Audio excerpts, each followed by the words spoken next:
What are you two gonna do when either one of us gets our hands on you? We'll take the weaknesses that they have and throw them to the side, and we'll take the few streaks that they have until the two greatest forces in the WWF swell and explode! We're ready.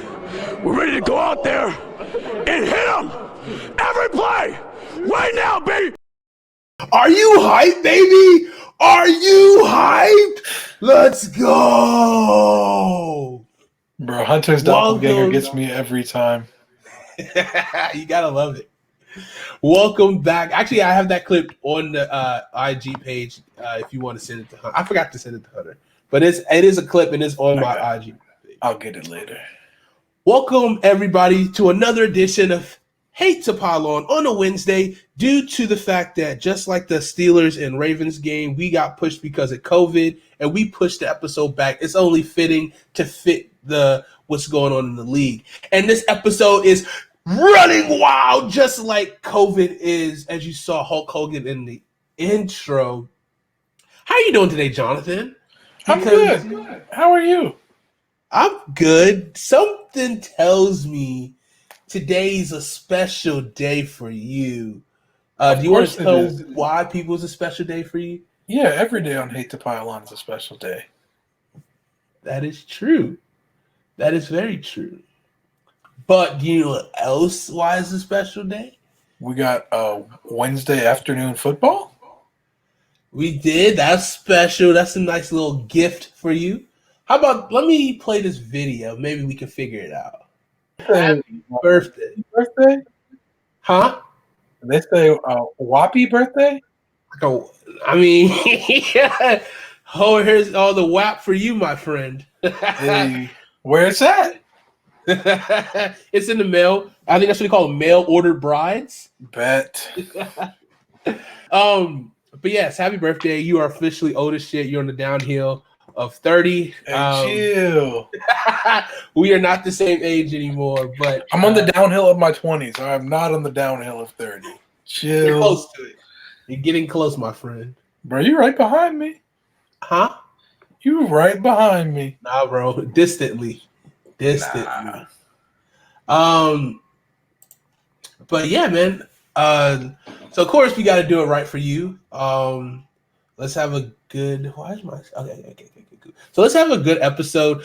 First things first, of course, every episode we got to start it off with follow us, guys. Keep following us. Keep spreading the word. Get us to 50 subscribers. We get to get another. We are growing. We're growing on YouTube for sure. Get us growing on Twitch because we want this channel to be huge. We're building the platform. We're building the network that's going to be special. We're going to keep bringing you guys more amazing content. Wrestling Wednesdays is coming very, very soon. So more stuff that Hate2Pylon is going to do under the umbrella. More stuff for the creation brand. But follow us, help us get to those heights to help this channel grow. Tell your friends, tell people, share this, let them know. Hate2Pylon is on twitch.tv/Hate2Pylon, and the YouTube channel is youtube.com/CJT Creation Box. Follow it, tell your friends to follow it, get us to 50 on each, and we can keep it going. On YouTube, you can find previous episodes of Hate2Pylon, including the preseason. We break down a lot of players and by each position group throughout the preseason, and a little bit of NBA bubble talk as well. You can catch up on all the other podcasts that we do. That I do. CJ Inside the Box with CJT Creations. There's an episode with Jonathan on it. We had like three episodes. One that was just a really long. One got split in half because we went like 3 hours. Yeah, 3.5. It was a long one. Yeah, we pile on too much. Facts. But yeah, definitely follow us and help us grow. All right, let's get down to business, guys. We're all business today. It's a workday Wednesday, just like in the NFL. So we're going to go straight into it, and we're going to go to our turkey picks, our Thanksgiving game. Hold on.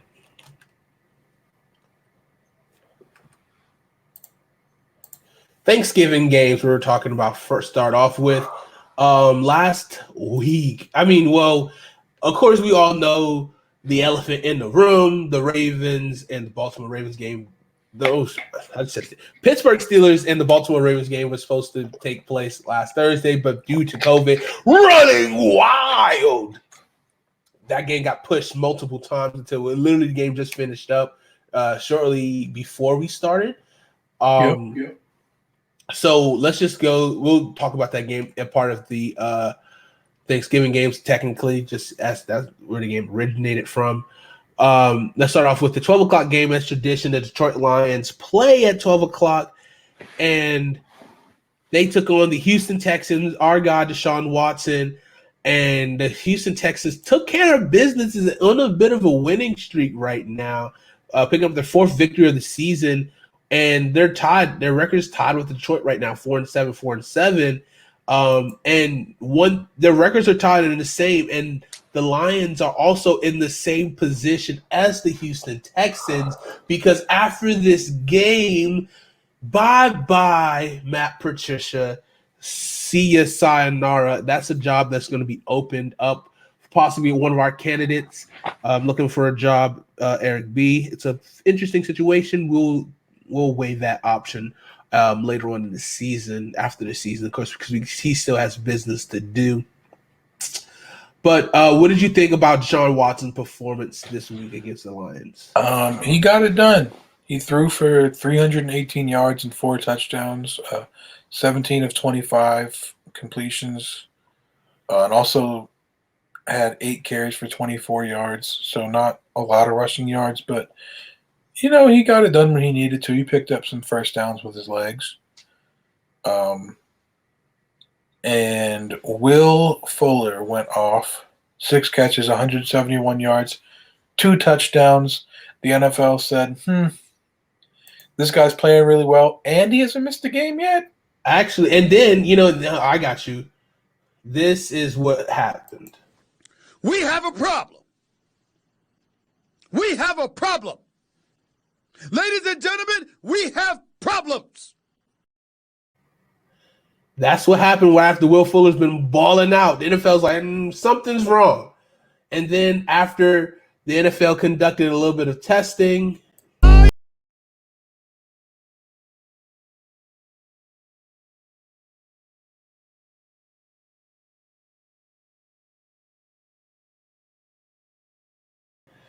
Will Fuller.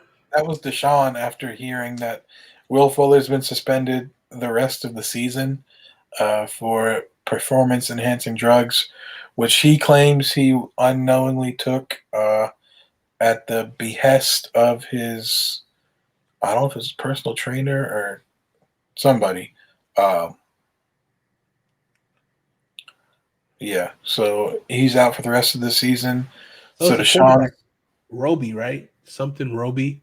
Bradley Roby, I think, also popped for PED, which is it's a shame. I did see something on the Pat McAfee show where one of the things with the big situation is that with how the system is with PEDs, it could be just for the most part this is a clean product, but it's like the most random supplement that you can pop for, where you don't know for sure, but it's like, oh, you're supposed to know everything that goes into your body, but it's like it's a weird thing, but very tough for the Deshaun Watson for sure. Yep. His receiving core is now Brandon Cooks, who's your favorite receiver, Randall Cobb, and Kiki Kuti. And that's about it, because Will Fuller suspended and they just cut Kenny Stills. Yeah, mutually. He's like, oh, hey, buddy, we changed our minds. Which, I mean, to give him a chance to play on the winning team or whatever, but we'll see if they just sign him back.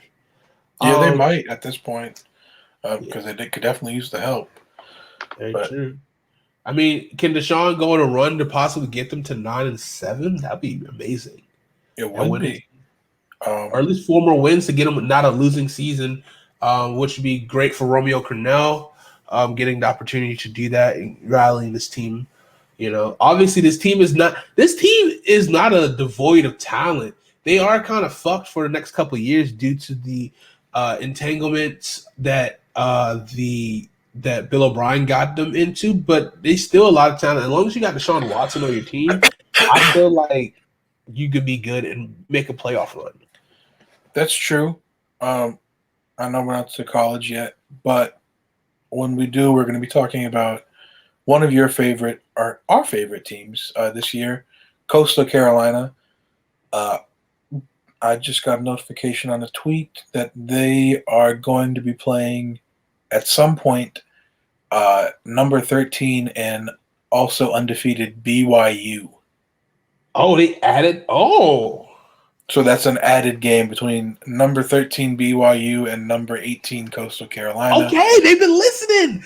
The brand. We're talking about the brand. We'll get there. We'll get there because we are going to talk about 8-0 Coastal Carolina playing 7-1 Liberty, who lost last week, which we had brought up that game because we were also on the Liberty bandwagon a little bit. Yeah. So we talking up that game. That game's going to happen, but then after that, Coastal's going to play BYU, which could potentially have college football playoff implications. But we're going to get there later. I just wanted to get that out there because that was a tweet that has been brought to my attention. Got to get the hot goss from the jump. Thank you, Kyle, for that.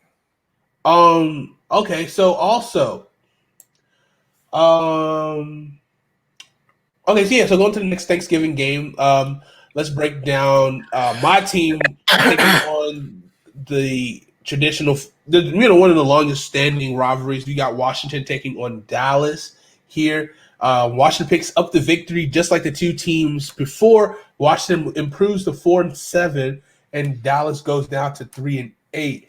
Huge victory. Both games, winning team scoring 40-plus points, so big points scored here. Defense played really well. You got a pick six from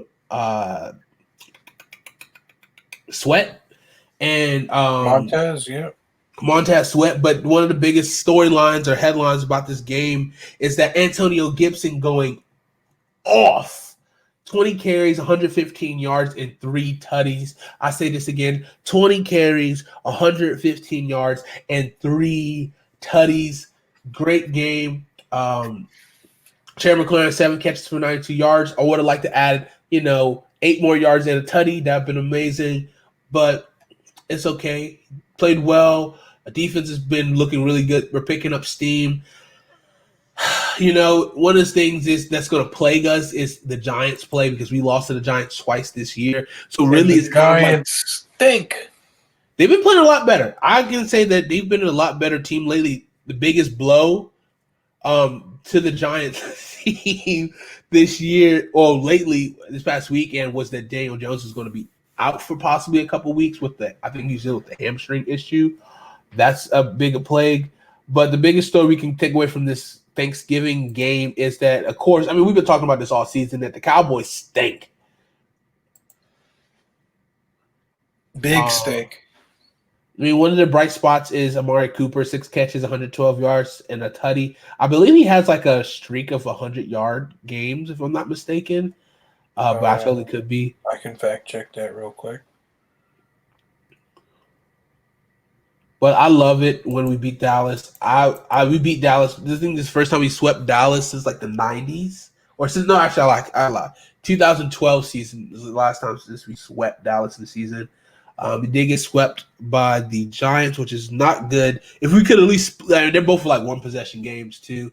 If we could at least stole one of those games, that would help us for our playoff push for winning the division. So it just depends. We just need with these games, and we have a tough game against Pittsburgh next week. So it's going to be tough. It's going to be interesting. A big old L coming.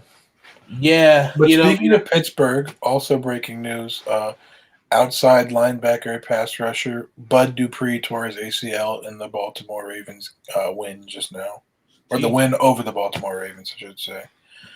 So he's out for the rest of the game or the rest of the season, including the game against Washington next week. He was getting ready to get paid this offseason. He was. He's franchise tagged this year. Had a big having a big season. There was He and T.J. Watt actually led the NFL in sacks, in combined teammate sacks. I think they were at 18 for the season, so pretty good. But yeah, big blow to them, and maybe a big help to you next week. You looking to pull off the upset? Yeah, I mean, it could be time for the Steelers to get a loss. We definitely would need a huge win. I'm not counting on it, but I think it'll be. I think this week's game, especially how we've been playing as of late, it should be interesting. It's one of those things where it's like it feels like we're chasing something that's. I mean, yes, it's realistic, but it's still like the damage that was already done against the Giants, which is going to be the biggest part. We have to pretty much win out against. I think we only have against the Eagles left to play, so it's going to be tough. It's going to be tough to see what happens with Daniel Jones hurt. This could. I mean, it could be. It's going to make it interesting in the East for sure. Speaking of interesting, let's go to the Baltimore and Pittsburgh game that finally just took place today. Didn't really watch the game much. What can you say about this game, Jonathan? It stunk. There wasn't a lot of scoring. It was mostly running the ball, not a whole lot of passing. Trace McSorley, a.k.a. Taysom Hill Jr., did come in and have a 70-yard touchdown pass to Hollywood Brown in the fourth quarter.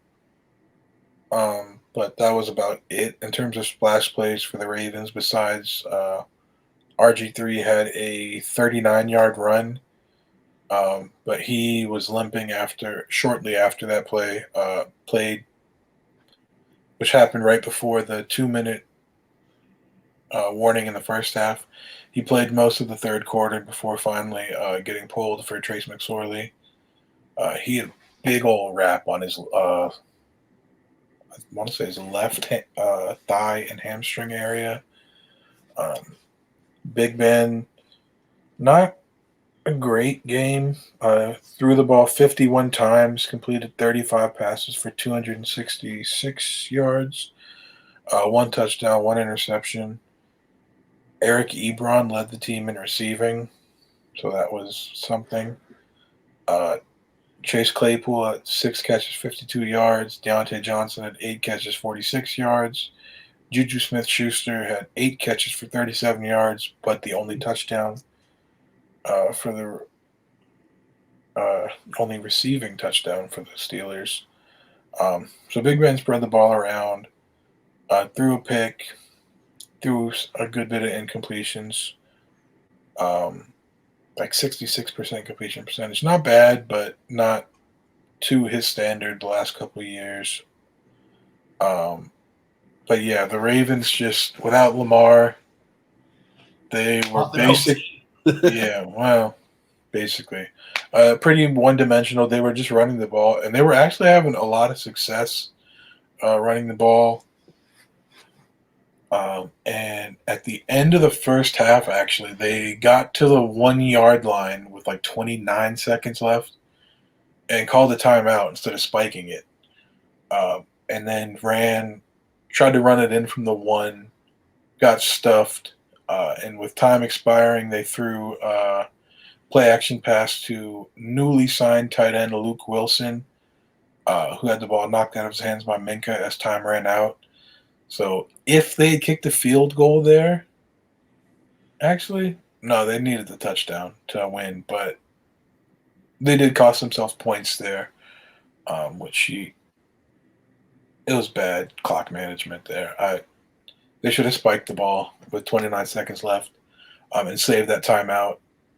Run the ball.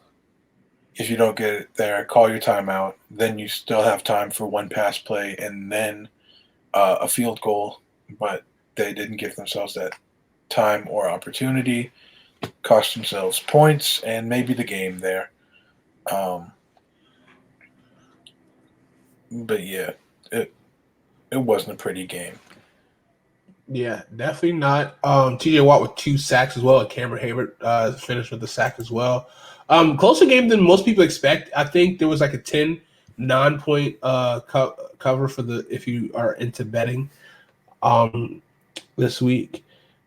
Running through, I'm gonna just run through all of the games really quick, and I'm gonna tell you the score. Give me your one sentence takeaway from this game. We're gonna touch every game. Okay. All right. Let's get it. All right. So Miami versus the New York Jets. Miami picking up the victory, 20-3. Jonathan.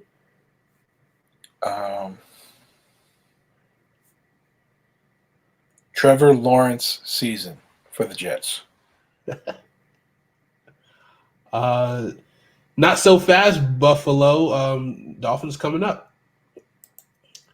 Next game, Arizona losing at the last seconds to the New England Patriots, who are now 5-6. Patriots pick up the victory 20-17. Jonathan, what do you got to say? Cam Newton game-winning drive. We love to see it. And you hate to see it. Kyler Murray is, kind of going on a losing streak. And yeah, it's tough. I mean, that's a tough division that they're in, so they need these wins. They're still hovering to get over that hump. I think that's something to watch out for as well. Going to Minnesota, heartbreaking loss here. Minnesota pick up the victory, 28-27 over the Carolina Panthers. Minnesota goes to 5-6, and Carolina Panthers go down to 4-8. Jonathan, what do you got to say about your home team? Jeremy Chin, Defensive Rookie of the Year. That's it. That's the tweet.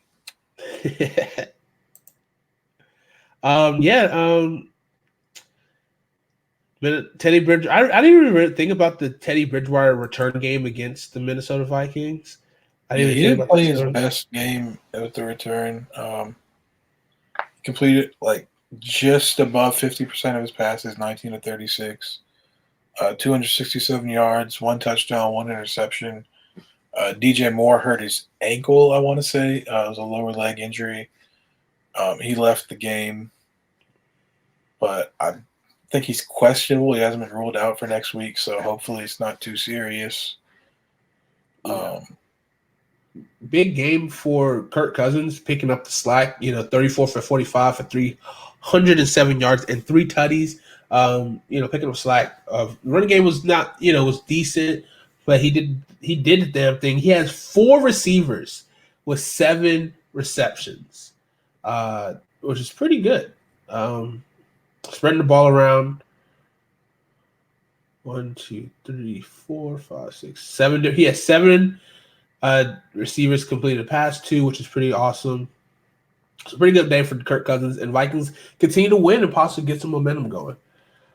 Next game. This game closer than expected, but at the same time, these teams just live in the mud together. They live in shit together. Damn it, I didn't mean to make a shit joke again about the Cleveland Browns.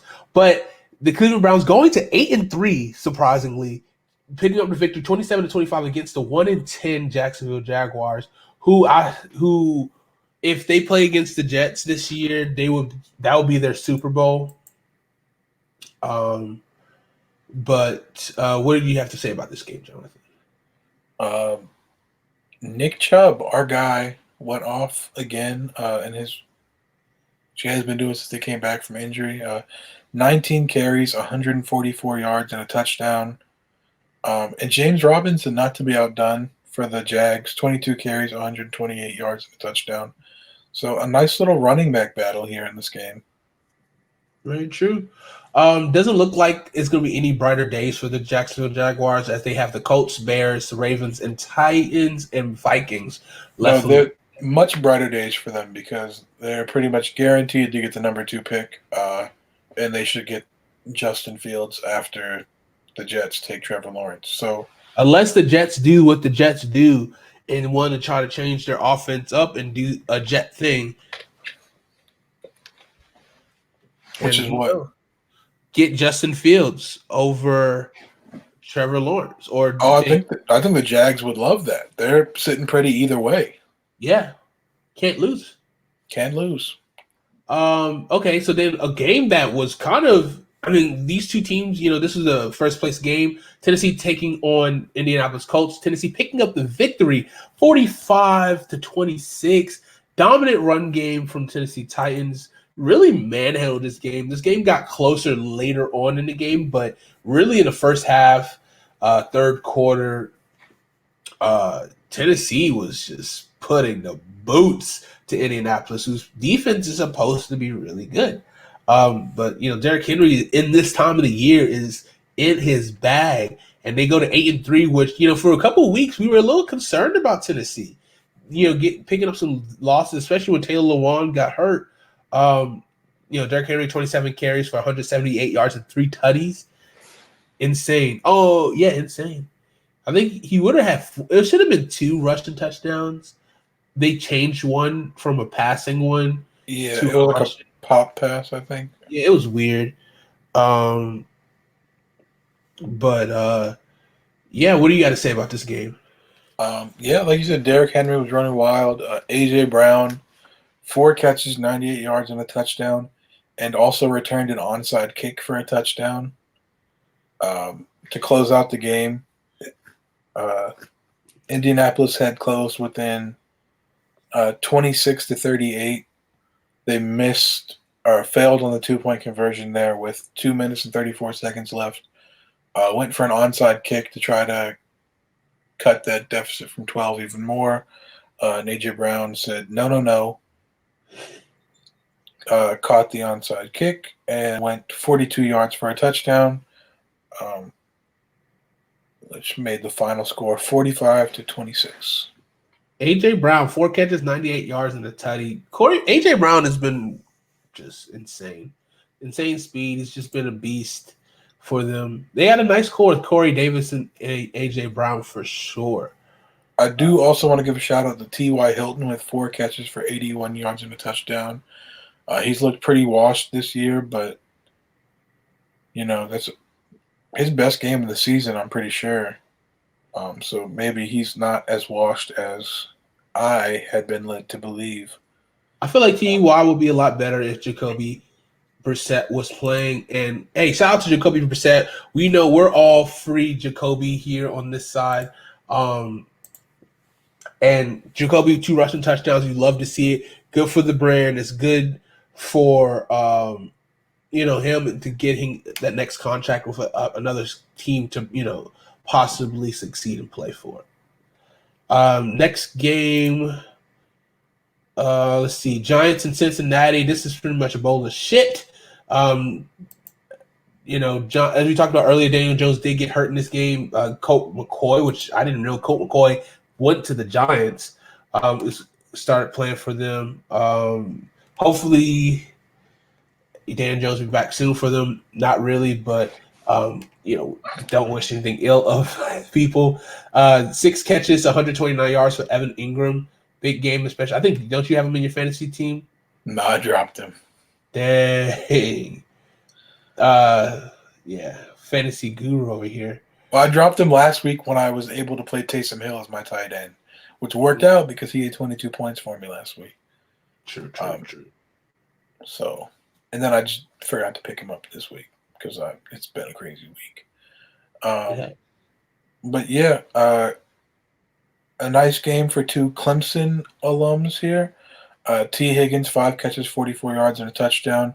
And Wayne Train Gallman, 24 carries for 94 yards and a touchdown for the Giants. So 2 pretty good games for them. But the Giants stink for almost losing to the Brandon Allen-led Bengals. Yeah, it really feels like Zach Taylor might not be head coach here for very long.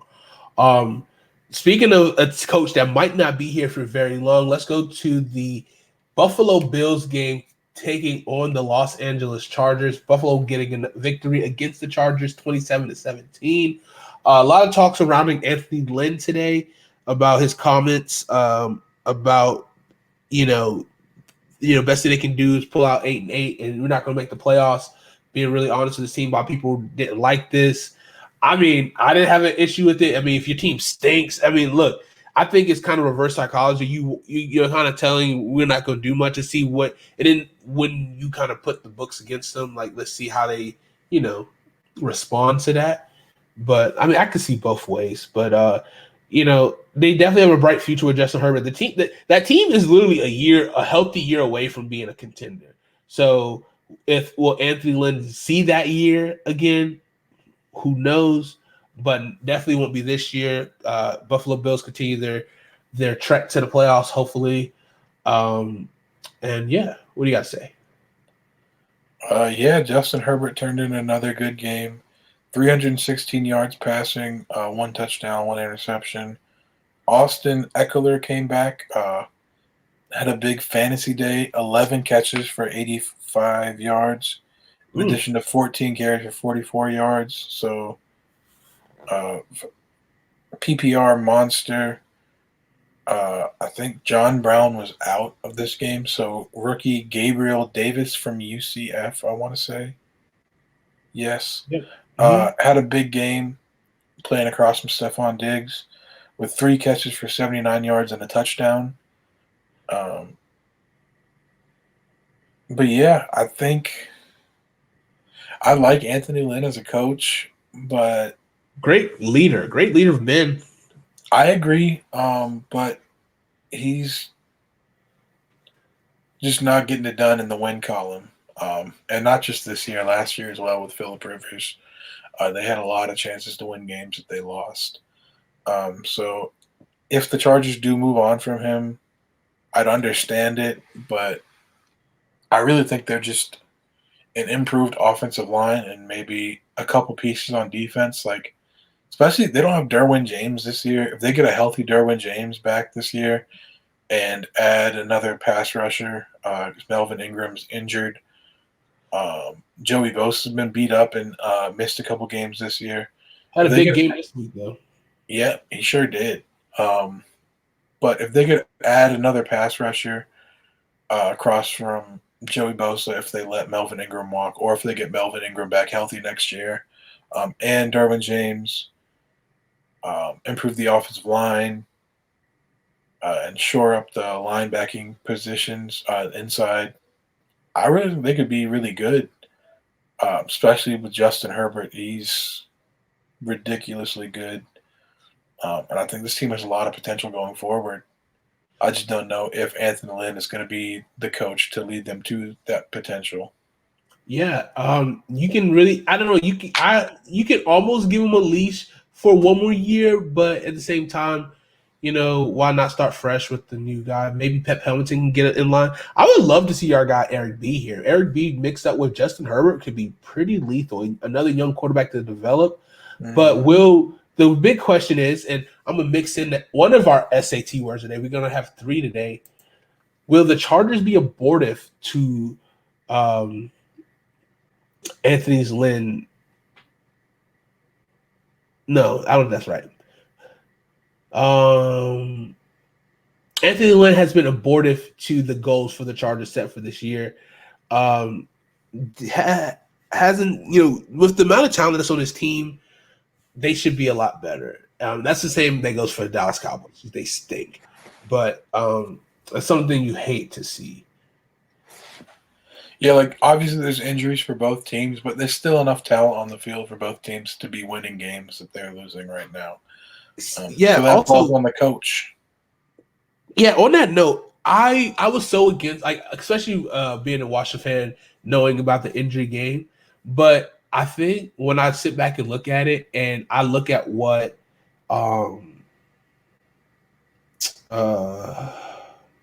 Mike Tomlin's done in Pittsburgh, you can't use the excuse of injuries, because what he done last season with all the injuries he did, and still is 14, 15 years in and has not had a losing season as a head coach, it shows you a lot. And they had Duck Hodges starting at quarterback last year for them. And the fact that he still found a way to win games, 8 games, to not have a losing season, I can't give that excuse of injuries anymore. That's irresponsible for me to really to just give that excuse. But where's my tab? Okay, next game. Speaking of excuses, Atlanta getting a huge victory this week, going to 4-7, and beating the Raiders, who I have no idea what's going on with this team right now. They're falling 6-5, and they only scored 6 points this week.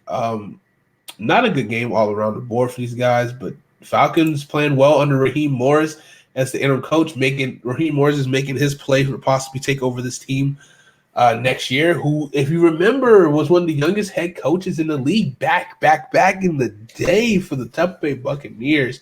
I think he had a 10-6 season, and he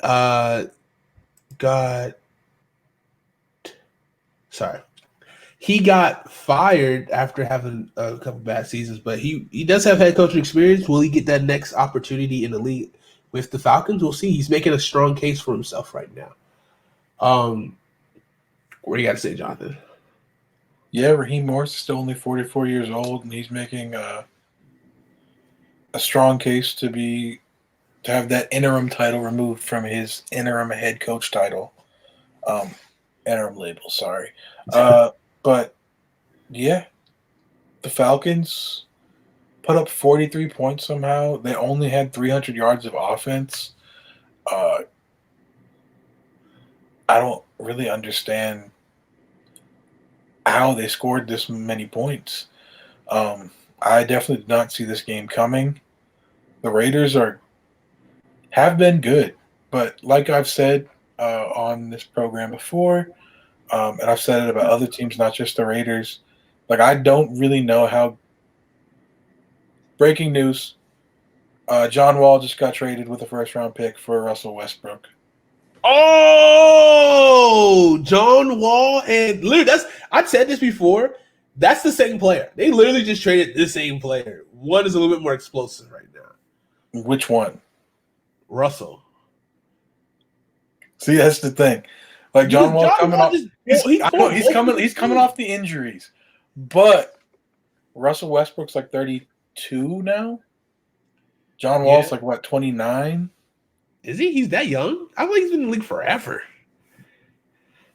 I guess Russell's been in the league for a long time too. Because I mean, he did play for the Seattle Supersonics, didn't he? Or was he the first year that they went to the? Okay, John Wall's 30. He just turned 30 in September. I want to say Russell Westbrook did play for a year with the Supersonics.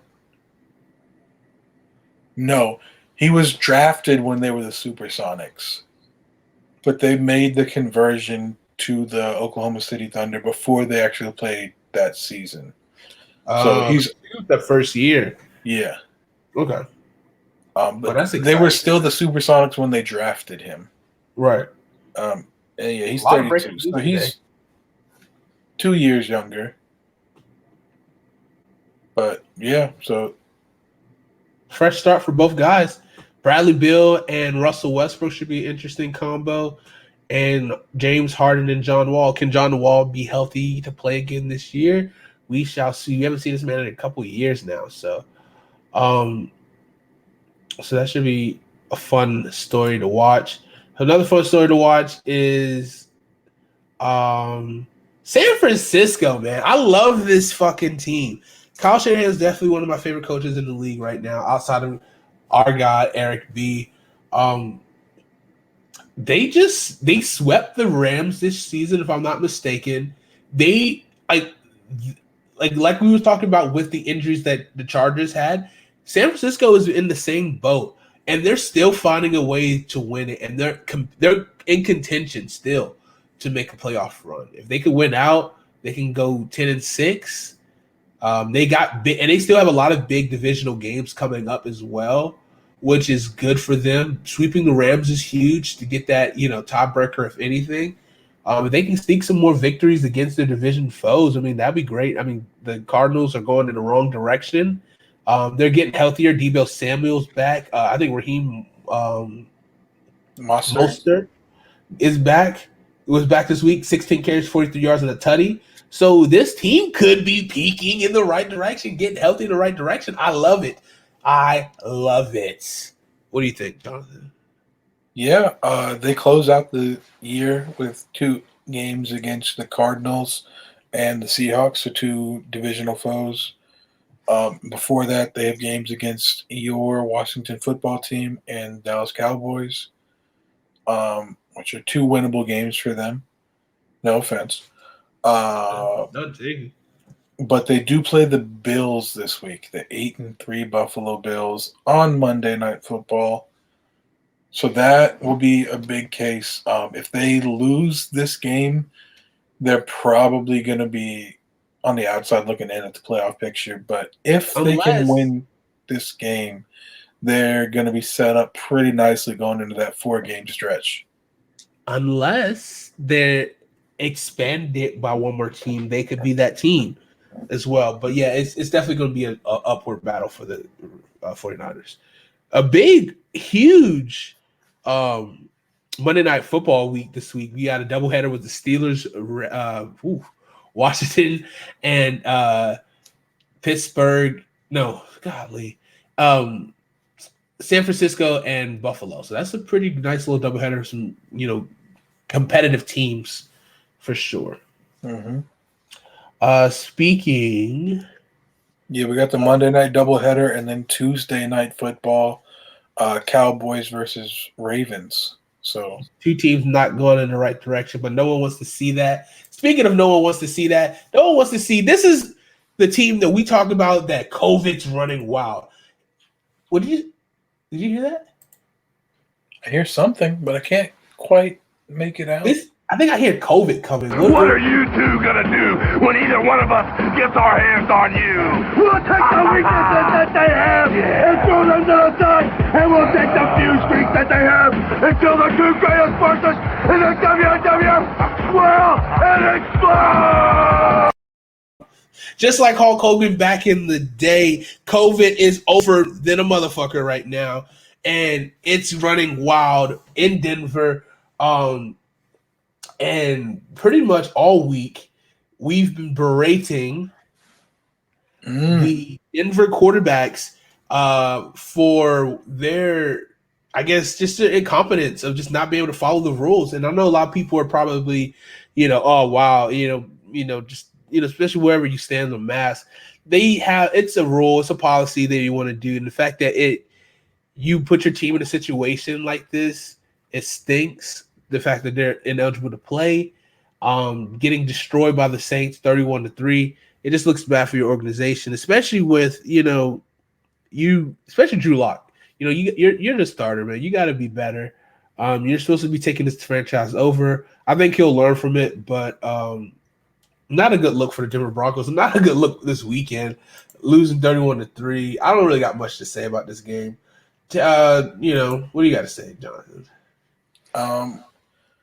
I want to say shout out to Kendall Hinton. I know he didn't play very well, but this dude hasn't played quarterback in 4 years.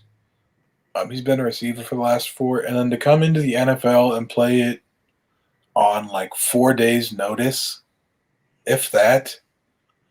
Yeah, I feel like he found out like the night before that he was starting. It was late in the week. So I want to applaud him for even agreeing to do that, because he didn't really have to. He could be like, no, I'm a receiver. Like, I don't play quarterback anymore. Yeah. But he didn't. The team needed him, and he tried his best. Obviously, they didn't get a win, but, he did what he could, and that's something that should be applauded. He shouldn't be getting roasted. I mean, a few jokes, yes. I mean, he was bad, but you don't have to come for this man's family or anything. Like, this man's getting death threats. Like, that's too far. Especially for someone who's literally helped. Like, he did it. Like, he did a favor for your team. Like, that's, yeah. Yeah, that's just the bad side of fandom. People just idiots. Yeah, idiots. You hate to see that part, and you hate to see a quarterback go 1 for 9 for 13 yards and 2 interceptions. The two of these quarterbacks combined didn't throw for 100 yards. That's yeah. So that tells you all you need to know. Latavius Murray had a big game, 19 carries, 124 yards, and 2 touchdowns. Taysom Hill also had 2 touchdowns on 10 carries for 44 yards.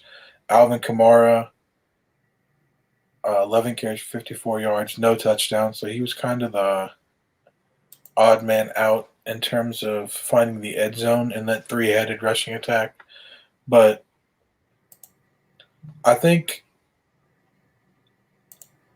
when the Saints are playing a team that has an actual NFL quarterback, no offense to Hinton, and they're challenged to score points a little more, you'll see Alvin Kamara used more as a receiver. So just because he had a bad fantasy day this week, don't feel down on him. I think brighter days are ahead for him, even if Drew Brees isn't back soon. All I gotta say is our next or another campaign that we have going is free Jameis, free the dub. We hungry over here. I want to eat the dub.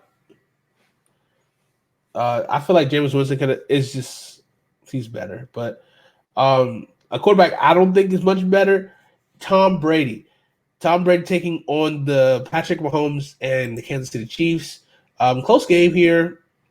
Kansas City going to 10-1. Kansas City picking up the victory 27-24. Tom Brady throwing 2 interceptions this week. Let's see. Tyreek Hill. Tyreek Hill just went. This scrub only had like 60 yards after the first quarter. He stinks.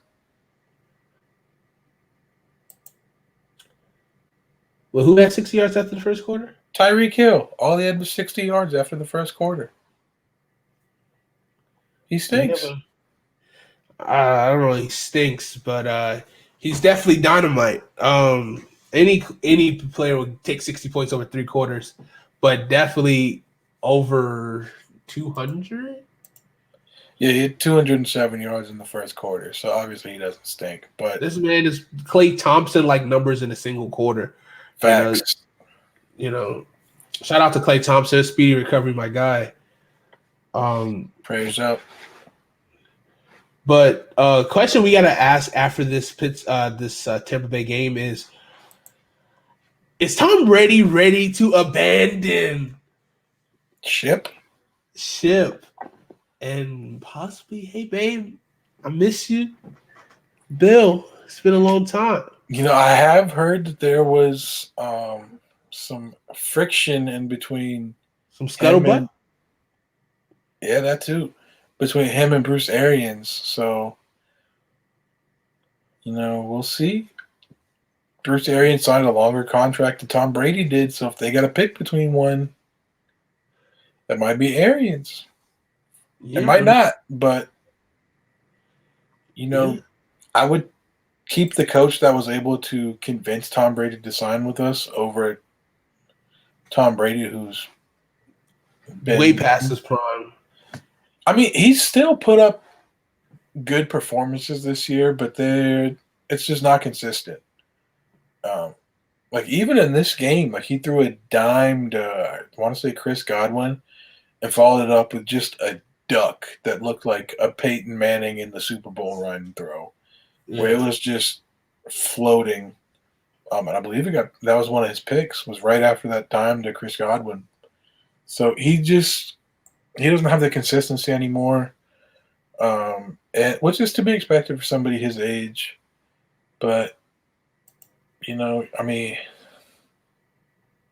I don't know. The Bucs might be looking at Jameis as the one who got away next year if he signs with a team that has the type of talent the Bucs do on the defensive and offensive side, and he takes them on a run. Which he is right now with the Saints. He is. I mean, he's not leading the run, but he's not leading it. But if they give him the keys to the car, I mean, I think especially next season it'll be a great storyline too, because you get to play them twice a year. Yeah, it would. I would love to see that. I'm sure the Bucks fans would not, but I would. So I'm rooting for that.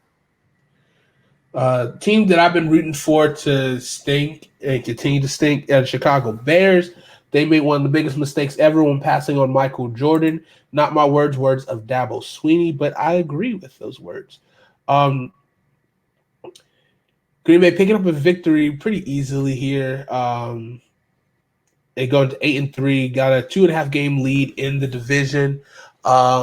Chicago started off 5-0, and it's now 0-6, losing 6 straight games. Hot seat, Matt Nagy, possibly another job opening this offseason. Aaron Rodgers doing Aaron Rodgers things. 4 tutties, 211 yards.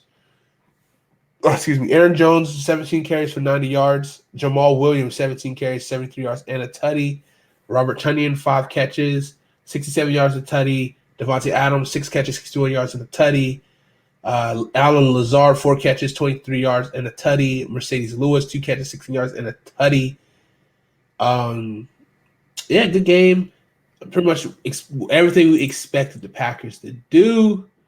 Not too much for me to say here. Chicago Bears stink. Allen Robinson, 8 catches, 74 yards and 2 touchdowns. And this weekend there were, I don't know how recent these screenshots were, but there were screenshots of literally every single wide receiver on the Bears liking tweets of fans telling them to come sign with their team in the offseason. So Allen Robinson will be a great addition across from Terry McLaurin. Mark my words. That would be phenomenal. Just Ron Rivera, not really want to talk to you, Ron. Kyle Smith, go ahead and give him the bag. He deserves it. That will make our offense elite or more better. I don't want to say elite yet. We're decent right now. But yeah, what do you got to say about this game? Anything else? No, not really. The Bears stink. Agreed. To the Monday Night Football, which was a shitty affair, to be quite honest with you. In the last game, we're going to talk about the Eagles. And talk about another team, coaches on the hot seat. Every team in the NFC East have switched coaches last season. Now the Eagles could be possibly next with Doug Peterson. That Super Bowl run is definitely fading off, and that juice he has. Especially with his treatment with Carson Wentz. Carson Wentz stank. We'll talk more about that later. Seattle picking a big victory they need, going 8-3, beating the Eagles. Eagles are not a terrible. They have a good defensive line that gets great pressure. Carson Wentz it's just an offensive side of the ball is just atrocious, absolutely atrocious. Trying to get Jalen Hurts into game, sends him in for 2 snaps and sends him out on 3rd and 8. Just terrible management. Like, that's not how you do it. That's just stupid.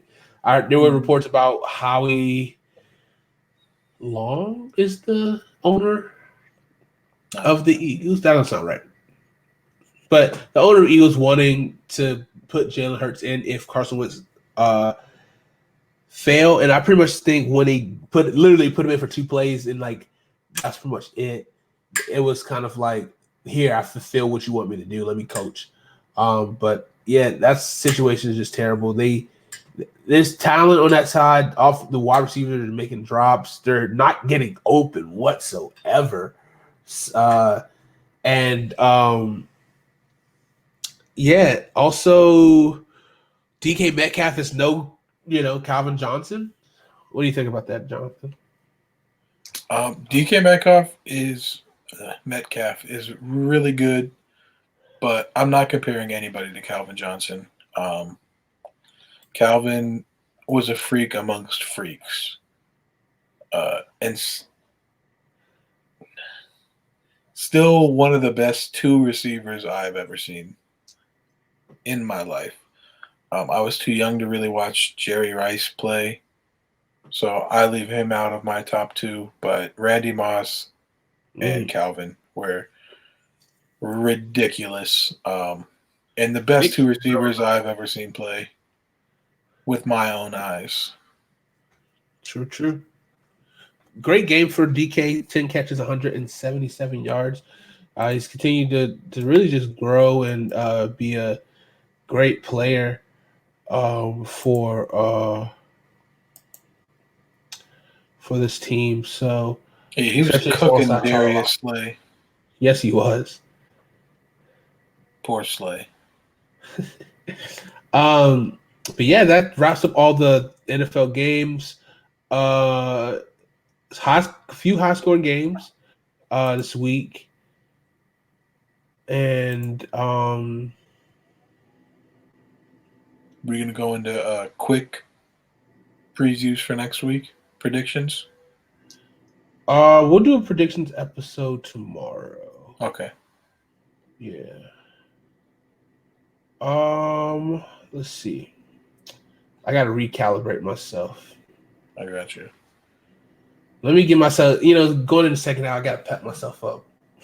Woo! All right, I just needed that little bit of a pep talk. Let's get on and let's finish this episode strong. And we're going down to the college football ranks. And there's only two things to need to talk about. And one has been the theme of the day. COVID has been running wild all over college football. Games are being canceled. Michigan, Maryland got canceled. So many games are getting canceled. Talks about Ohio State possibly not even making it into the college football playoff, with Michigan could possibly cancel the Michigan-Ohio State game as well, maybe out of spite.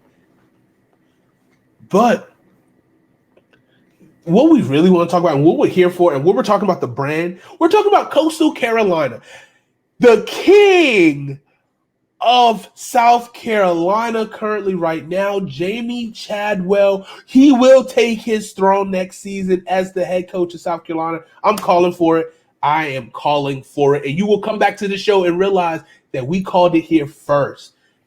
Jamie Chadwell needs to complete his legacy and become the head coach at South Carolina and continue what he's been doing at every stop of the way, and that's winning and turning over programs. And I would love to see it happen in SEC. But excited because Coastal Carolina game day is coming down to Conway. How do you feel about this, Jonathan? I know Tongi's about to be stupid lit.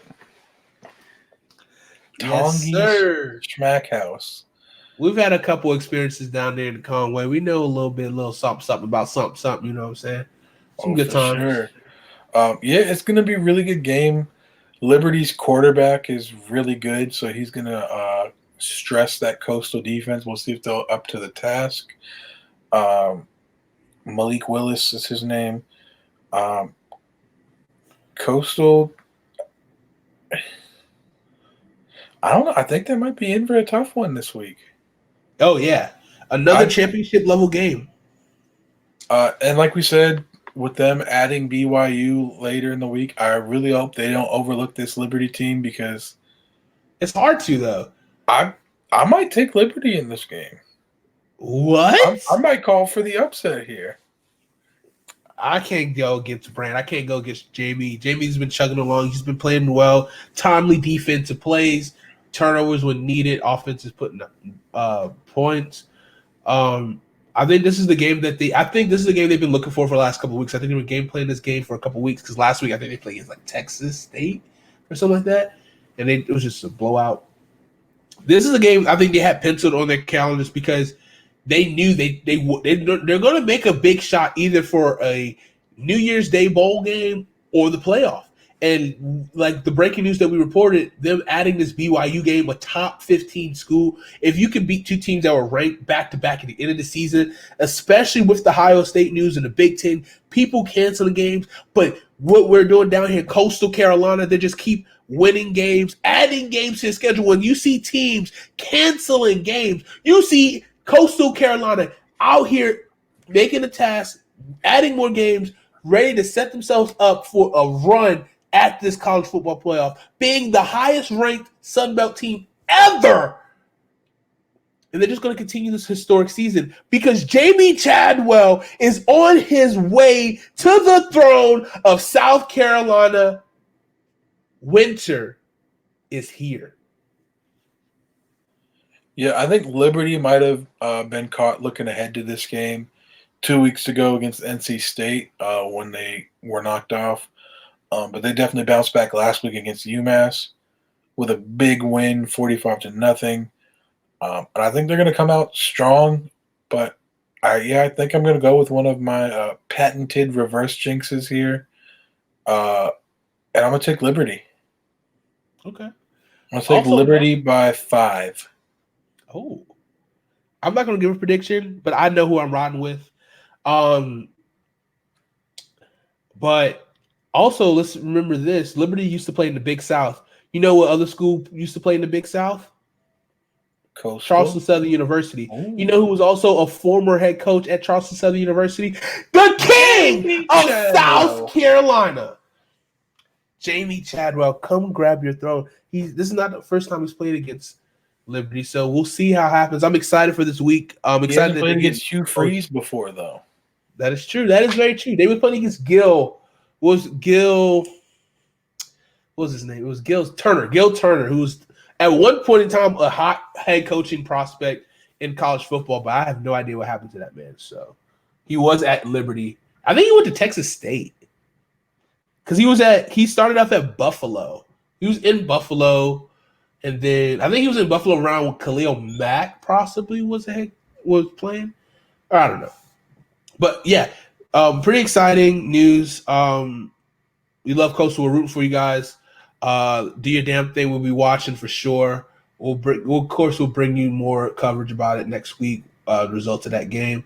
But we've been talking about this game for a couple weeks. We've been pointing at this. We've been circling this one on the calendar. We knew this was going to be a big matchup coming forward, especially for their hopes of making it to the college football playoff, which I think they might have a legitimate shot. I think depending on how they win these games. And BYU, especially against an NFL prospect, Zach Wilson, right? That's interesting add to your resume, and building that program. Coastal's building their name out there. But yeah, college football's been crazy. It's been crazy. You hate to see games canceled. The Big Ten pretty much never had a shot from the beginning. A lot of the cancellations are happening. When we just see an ACC, SEC. Will the college football playoff still put in a team maybe possibly will Ohio State even play 5 or 6 games this year in the playoff? I mean, they're a talented team, but I mean, their resume is just, when they just go based on talent, it should be a very interesting time, and we'll debate and talk about that later down the road, for sure. Coming back to the NFL, we got some awards and we got some hard hitting segments to get into. And we got to start off with your favorite, my favorite.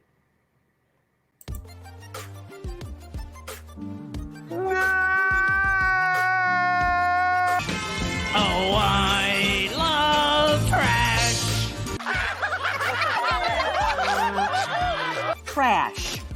In life, you have to take the trash out. If you have trash in your life, take it out. Throw it away. Get rid of it. Major key. Get shit on! Your ass! Your ass! I love it because it's trash. Yes, I love trash. This is the worst.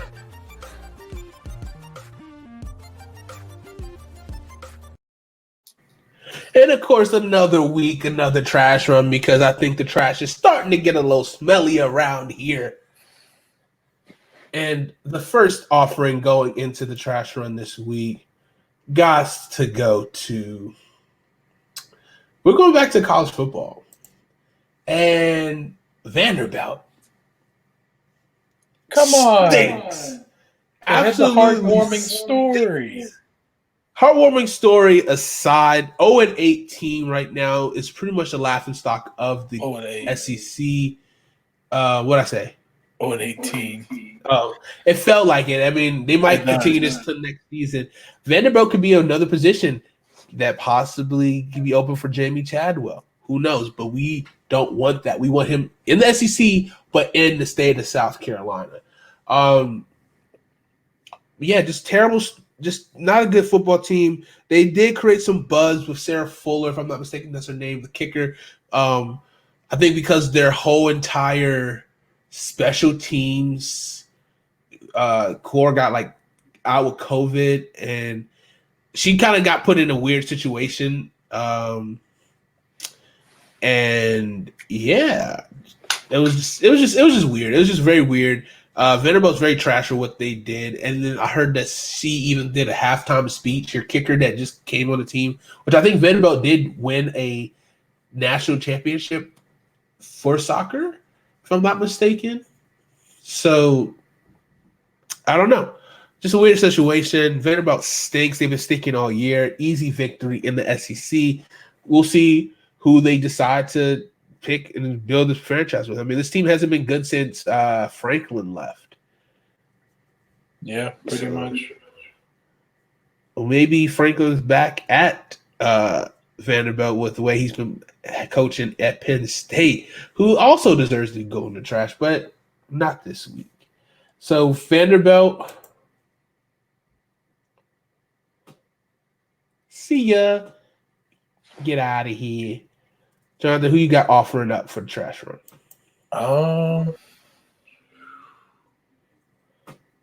Who did we say? We had a list of some people earlier. I can't think of right now. I'm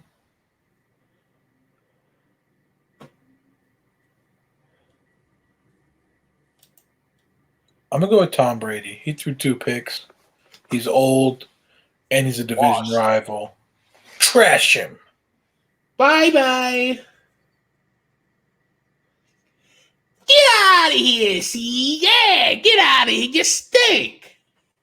Another team that's been stinking, and we were on their side. I was definitely on their side a couple weeks ago, not even a week and a half ago, and then they just let the ship rot and sink, or so we think. It's a little rocky right now, and I'm talking about Sin City's own Raiders. The way they've been playing, Derek Carr, the turnovers, not getting Josh Jacobs the ball. They have the pieces. They're a tough team, but I don't know what's going on. Why don't they throw Josh Jacobs the ball? Just get him the ball in space, throw him some swing passes, some screens, some option routes. Get him the ball with some space to work with, and he's going to make some stuff happen. I don't understand it. John Gruden, come here. Yeah. Yeah, I mean, that team came off a tough loss against the Chiefs, where they thought they had the number but lost it. Gave Patrick Mahomes way too much time, and then they just kind of got a hungover from that game and just really just didn't want to show up and play in Atlanta. And I get it. You're mad that you lost the one that you should have, but you got to keep playing. Each week is another week to get and improve that team. And how great of a story would be for the first year that the Raiders, Las Vegas Raiders, are a thing. You make a playoff run. I mean, start off your franchise this portion of your franchise as winning. Great story, but it stinks. I got another offering. It's only fair that we throw him in the trash since his team did as well. But Matt Patricia and Bob Quinn, formerly of the Detroit Lions, they both stink, and the Lions said, "Get out." So we're going to say the same thing. Get out of here. Get out of here, Matt Patricia. Which is, and I think another big storyline people were talking about this week is the fact that, was it Caldwell? Jim Caldwell. Jim Caldwell, 4 seasons in Detroit, had a winning percentage record, made the playoffs twice, and still was fired after going 9-7, and that wasn't good enough. And then you have Matt Patricia coming in here.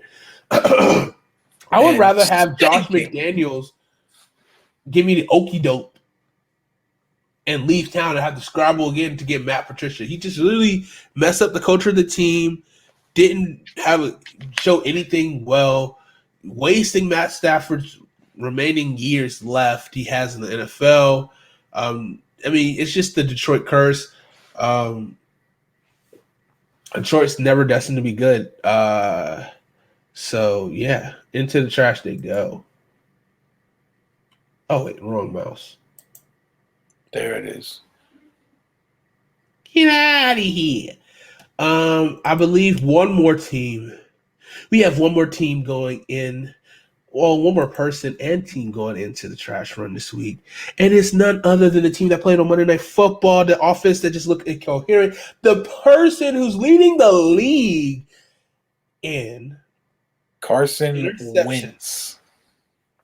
Good old Carson Wentz out of North Dakota State. North Dakota! I guess they don't play good football up there. Well, actually, they do. They're a pretty good football program. Mm-hmm. Hopefully, Trey Lance can make something of his career. But Carson Wentz is not looking good right now. And knows that Eagles team. They were always the favorite in the NFC East, but literally a season where you can just win 6 games and make it and win this and win the division. I don't know if they're looking like they're doing doing it. Yeah. And but no one place we know they're going. To the trash. To the trash. Get out of here. And that wraps up, my friends, the trash run this week.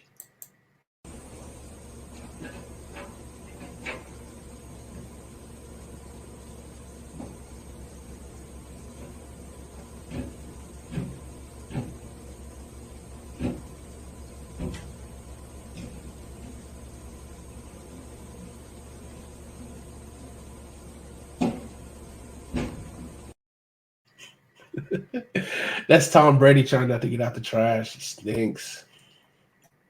All right, and to wrap up this episode, we're going to give some shout-outs. We can't have all the bad. You know, we got to have some good, so we got to have our standouts. And let's go to our Pylon standouts of the week. First shout-out goes to a homie, one of our guys we always support on the show. We think it's the second-best quarterback in the league right now. And, Jonathan, who is that? Deshaun Watson. Yes, sir. Passing on Deshaun Watson is passing on Michael Jordan. He ain't lying. And what a great performance. He's putting his team on his back like he always does. We will get you some help soon, my guy. We will get you some help soon. But for right now, enjoy this from my guy, Shia LaBeouf.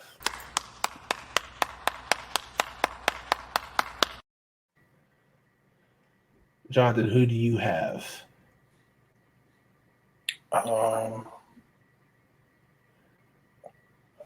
See, that's your guy. I'll let you take him. My guy. Defensive Rookie of the Year, Jeremy Chin, with back-to-back fumble returns for touchdowns. Like back-to-back plays. Yes. Insane. Like, he picked up a fumble, ran it back for a touchdown, kicked the extra point, kicked the ball off, and then the very next play, he scored another scoop and score. Unheard of. Yeah, I think it's the first time it's happened in 50 years. And I think he's the first rookie to ever have 2 scoop and scores in the same game. Very good pickup for that Carolina Panthers team. Yeah, he's a stud. And in the second round. Yep. Last pick of the second round, I want to say. So we traded back into the second round because we took a YGM, Yetur Gross Matos earlier in the second, and then traded back in for Jeremy Chin. But yeah, he's a stud. The second round pick. And he's my favorite player in the Panthers draft class this year. So looking good. It's looking pretty good. Speaking of looking good in a draft pick, you know, your guy was in the second round, but we have to wait one more round for my guy. And I'm talking about Antonio Gibson, AG, the savior of this offense. I'm talking about the guy I've been saying all year, run the damn football, Scott Turner. And look what he did. He watched this episode. He watched the show. He went on twitch.tv/Hate2Pylon. And he said, you know what, CJ? That is a great idea. I'm going to run the football with AG. And look what happened. What happened? 17 carries, 115 yards, and 3 tutties. Not 1, not 2, but 3 delicious tutties on Thanksgiving Day. Ooh, you know what this man is? He's a bad man. Let's talk about just how bad he is. Stephen A. Never lie. Stephen A. is the man. So love to see it. I love to see this young back thrive. I only want to see more success. We've been doing amazing in the third round. Third round is Washington's favorite round because just this year we got our man AG. Also, shout out to Cameron Curl, who's been balling out for us. A 7th round pick this year for us. But also last year in the third round, we got Scary Terry scoring McLaurin, Captain Terry, Captain McLaurin going hard for us and being our number one guy, stud receiver. And we're going to add more and more to it. Third round, we've just been great. Great doing what we had to do. Shout out to the Washington scouting department. I love it. I love it. Of course. You got all of our favorites out of the way. And we're going to talk about the cheat code. Oh, wait, hold up. I'm sorry.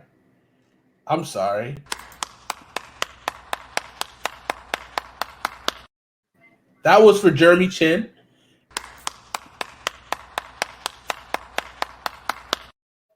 And that was for AG. So now we got to give it up for the human cheat codes because they had insane points. In my fantasy league, they both went for 72 points each. That's insane. That's literally insane. I think in a normal scoring league, I think Tyreek had like 55 points, which is still insane. Or 52, something like that. Tyreek Hill and Patrick Mahomes, outstanding performance, of course. It's something you kind of expect from these guys to do. They are 10-1.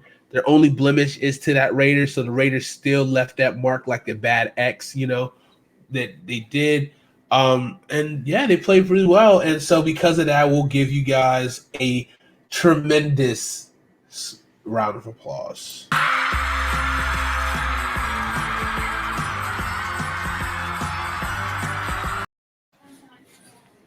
Because they played well. They played pretty good. But yeah. That's celebrating like the mask mandate just got lifted. It did not wear a mask. Wear a fucking mask, people.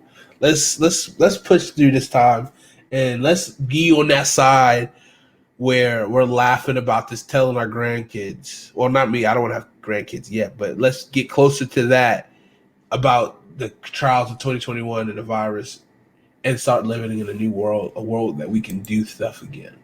Facts. Because as we learned this weekend, if you don't wear a mask, Taysom Hill will drop 31 points on your head.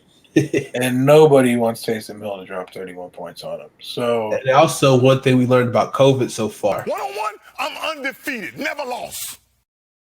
Never lost. COVID ain't never lost. But yeah, that is all we got for this Wednesday edition of... No, not quite. Well, Speaking of LeVar Ball, shout out to LeAngelo Ball. Jello. Signing a contract with the Detroit Pistons and becoming the third Ball brother in the NBA. All three Ball brothers are now professional players. Is it like a main roster? Because he was in the G League last year for the Thunder. Yeah, I think it's a main roster, but it's a non-guaranteed contract, so they can waive him and send him to the G League. Okay. But yeah, that's huge. Balling in the family. I'm excited to see. I think also today, LaMelo signed his rookie deal today as well. So a lot of ink being used. You love to see it. Get your money, guys, for sure. Big ballers only. You know what I'm saying? Facts. So you love it. So, Jonathan, now that the show's over and it's your birthday You have like an idea of what you're gonna do for the rest of your night?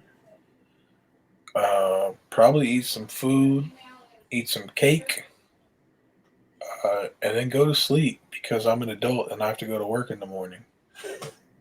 Well, if you was an adult, I have a interesting suggestion for you. That's the irresponsible birthday, but we'll be able to celebrate soon once we all wear a mask and do the right thing.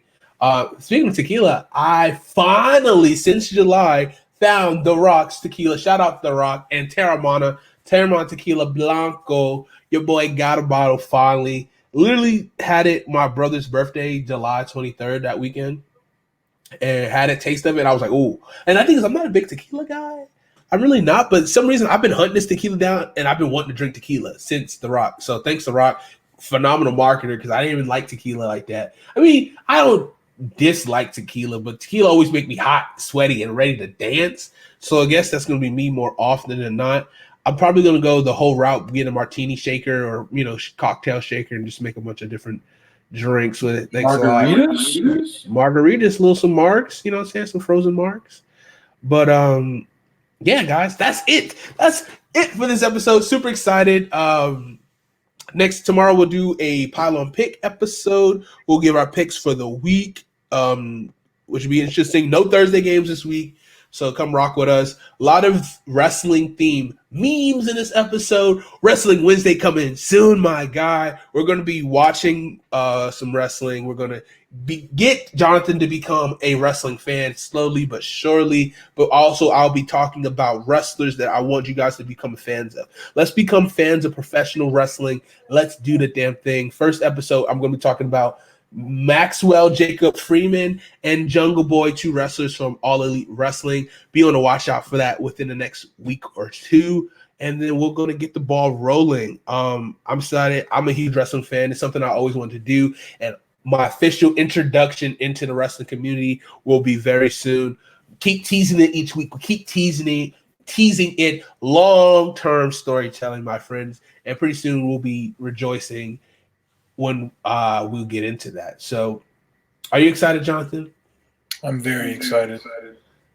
I can't wait for you to become a wrestling fan, because when we talk about this Volta match, I think this should be a lot of fun. I think you will enjoy it for sure. But I know you guys enjoyed this episode, and I've enjoyed you guys watching. And yeah, that's all I got. I have nothing else for you. Let's rock out and have a great rest of your weekend. Or we'll see you tomorrow. Have a great rest of your night. We'll see you tomorrow. See ya.